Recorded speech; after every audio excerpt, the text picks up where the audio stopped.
지난 촛불 집회 당시 기무사령부가 탱크와 장갑차 수백 대를 동원한 진압 계획을 세웠다는 의혹과 관련해 조현천 전 기무사령관 등이 검찰에 고발됐습니다.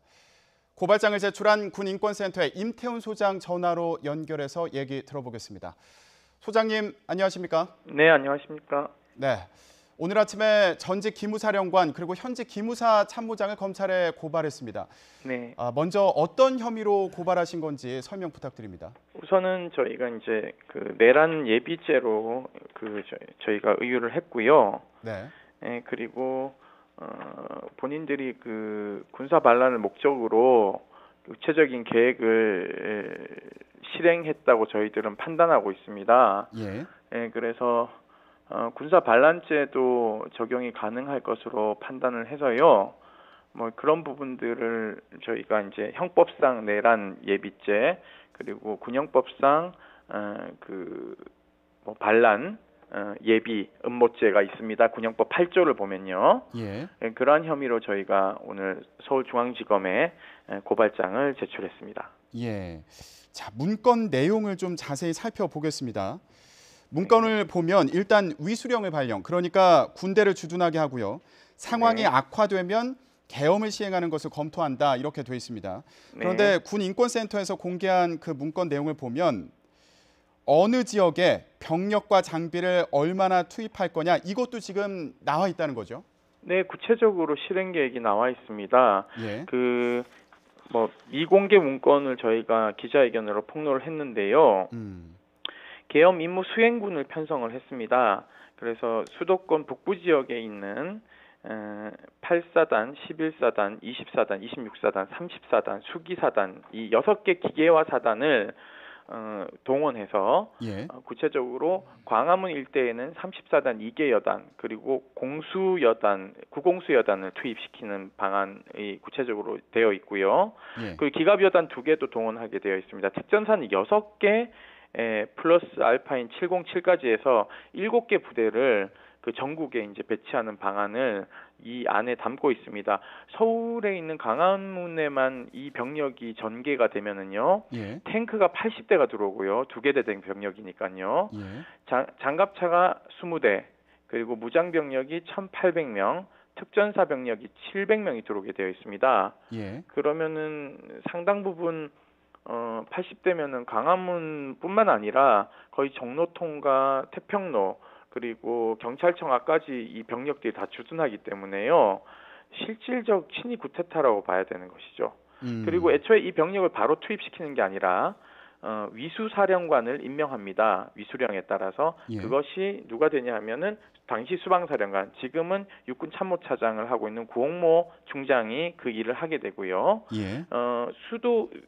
청와대를 중심으로 보면 왼쪽과 오른쪽에 청룡부대와 백호부대가 있습니다. 이 병력이 광화문까지 위수 지역을 넓혀서 이제 시위대를 밀어내는 방식으로 가겠죠. 처음에는요. 그러면 이제 여기에 반발하면 이제 유혈 사태가 벌어지고 거기에 따라서 경비계엄을 이제 발의를 한 다음에 경비계엄을 발의하면은 이제 군인들이 체포할 수 있습니다.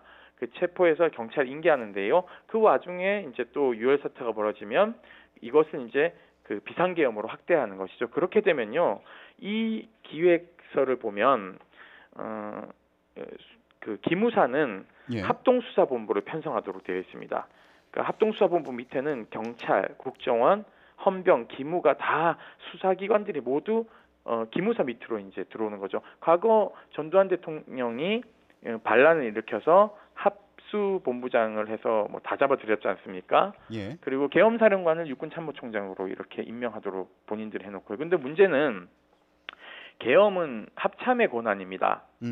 계엄법에 보면 합참에 계엄 관련된 부서가 있어요. 그렇기 때문에 이 계엄은 병력 이동과 이런 것들은 굴령권을 가지고 있는 합참의장이 해야 될 일이지 그것을 육군참모총장이 해야 될 일은 전혀 아니죠. 이 문서를 보면요, 정말 재미난 것은 해군과 공군, 해병대는 모두 제외되고 있습니다. 그래서 문건을 보면 합참의장과 합참차장이 당시 해군 이범린 장군이었는데요. 이런 사람들 다 배제하도록 문건이 작성하고 있습니다. 그래서 사실은 공교롭게도 이 기계화 사단 모두 사단장이 육사 출신이기 때문에 충성도가 높은 사람들로 육사가 중심이 돼서 과거의 항수를 버리지 못하고 친위 구테타를 획책했다라고 저희들은 판단하고 있는 것이죠. 예. 육사 출신 중심으로 진행된 기무사의 월권이다. 지금 이런 평가로 들리는데 그렇다면 누가 지시했을까? 또 누가 보고받았을까? 이것도 중요한 문제 아니겠습니까? 네, 예, 어떻게 보고 계신가요?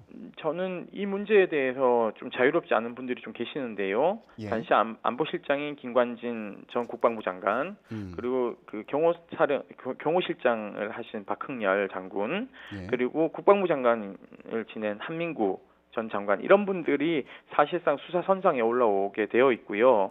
당시 대통령 권한대행을 했던 한교안 총리도 사실은 수사 대상 선상에 올라와 있다고 봐야 됩니다. 예. 그리고 문제는 이제 박근혜 대통령인데요.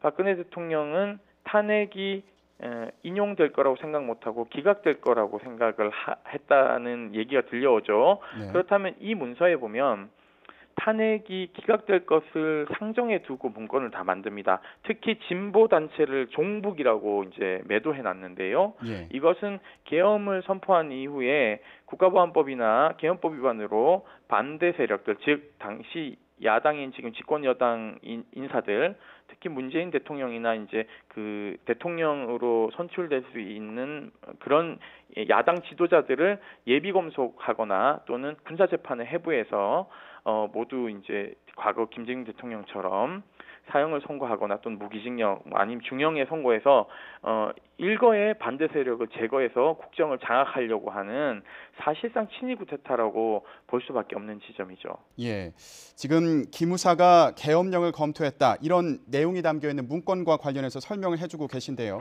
그렇다면 지금 기무사는 앞서서 세월호 유가족을 사찰했다. 이런 의혹도 받지 않았습니까?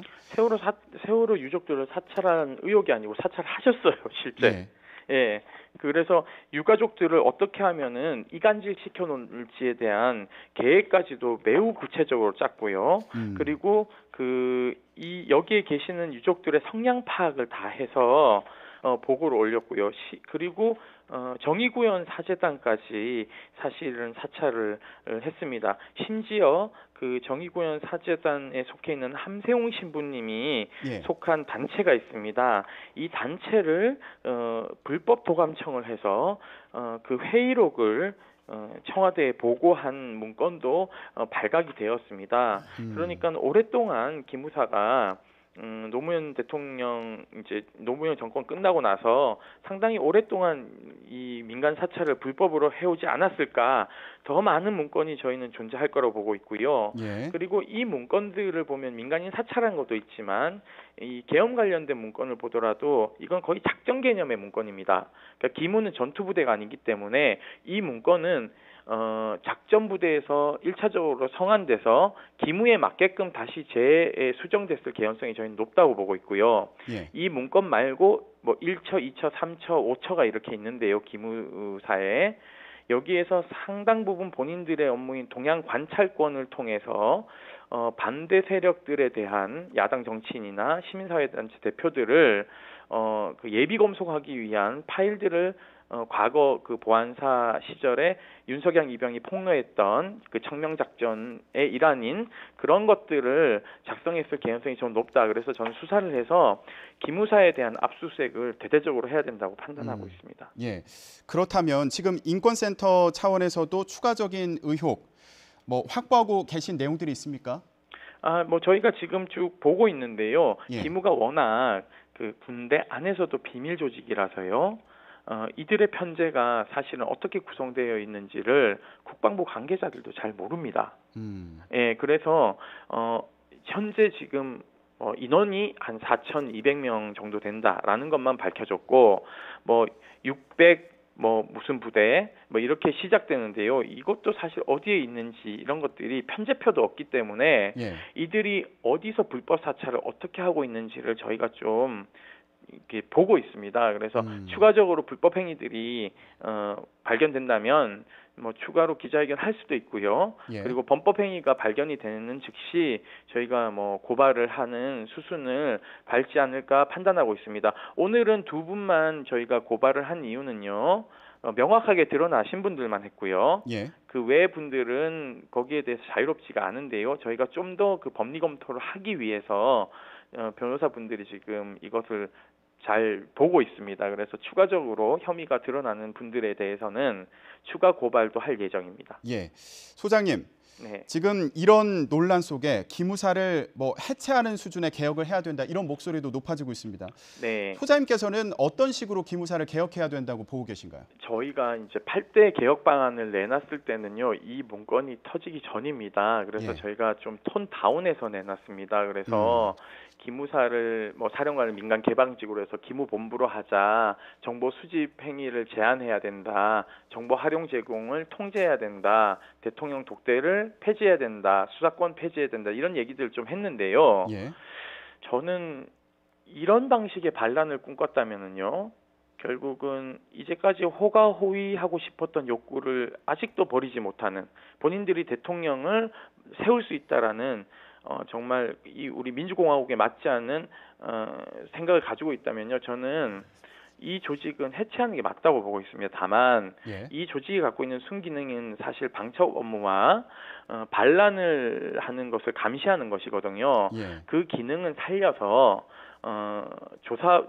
그 정보본부나 정보사령부에 좀 일부 이관하고, 그리고 국정원 안에 방첩 본부를 하나 만든다면 저는 그런 우려는 좀 불식되지 않을까라고 생각을 하고 있습니다. 이런 조직은 저는 해체하는 게 맞다고 보고 있습니다. 예, 알겠습니다. 앞으로 논의가 많이 필요한 그런 내용으로 생각이 됩니다. 오늘 말씀 고맙습니다. 네, 감사합니다. 네, 임태훈 군 인권센터 소장이었습니다.